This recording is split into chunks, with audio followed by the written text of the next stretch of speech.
Most Americans know that in 1947, Jackie Robinson was the first African American to play professional baseball. Some know that 3 years later, Ralph Bunche was the first African American to win the Nobel Peace Prize. Others know that on a December day in 1955, Rosa Parks refused to give up her seat on a Montgomery, Alabama bus. A smaller number of Americans know that just a few weeks later, Julius Montgomery became the first black professional to join the United States space program. In 1958, Julius Montgomery joined the cohort of scientists, engineers, and technicians who'd set their eyes on reaching the stars.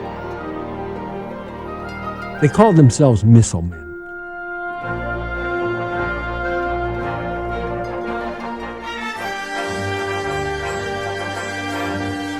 Julius Montgomery was part of a cadre of African-American mathematicians, engineers, and technicians who helped power the American space program at a time when Jim Crow laws kept them from using the same restrooms and drinking fountains as their co-workers. When Mr. Montgomery began work as an electronics technician at the Cape, he was the first black man to serve there in a role other than as a janitor. Julius Montgomery was well qualified for his post at what was then called the Missile Test Project. After earning a bachelor's degree at Tuskegee Institute in Alabama, Mr. Montgomery served in the United States Air Force. During his time in the military, he earned a first-class radio telescope operator's license. Looking for an opportunity to use his technical background, he applied for and was hired to work in the RCA Development Laboratory at Cape Canaveral. It was in the RCA lab where a young physicist named Jerry Keuper met Julius Montgomery. Keuper encouraged Mr. Montgomery to apply to his fledgling university. Mr. Montgomery signed up. He was smart and he wanted to get ahead. In 1958, however, when officials at Brevard County Schools discovered that an African American would be attending classes at the then segregated Ogallala Junior High School, they issued an ultimatum.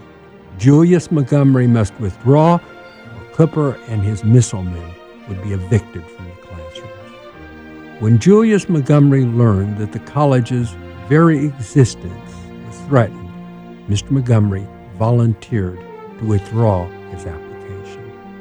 That day, Jerry Keuper promised Julius Montgomery that there would be a place for him at Florida Tech once the university secured its own location. In 1961, when academic operations commenced at our Country Club Road campus, Julius Montgomery enrolled in classes.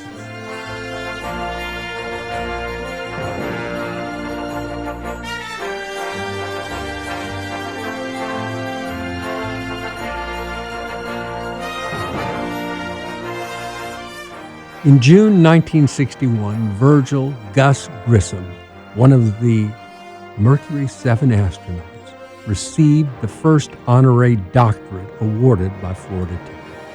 It is fitting that the university bestow its highest honor on an individual who played a pioneering role in making America a spacefaring nation, and to a man whose personal sacrifice ensured the university's survival. To present this prestigious award, please welcome Dr. T. Dwayne McCay, President of Florida Institute of Technology.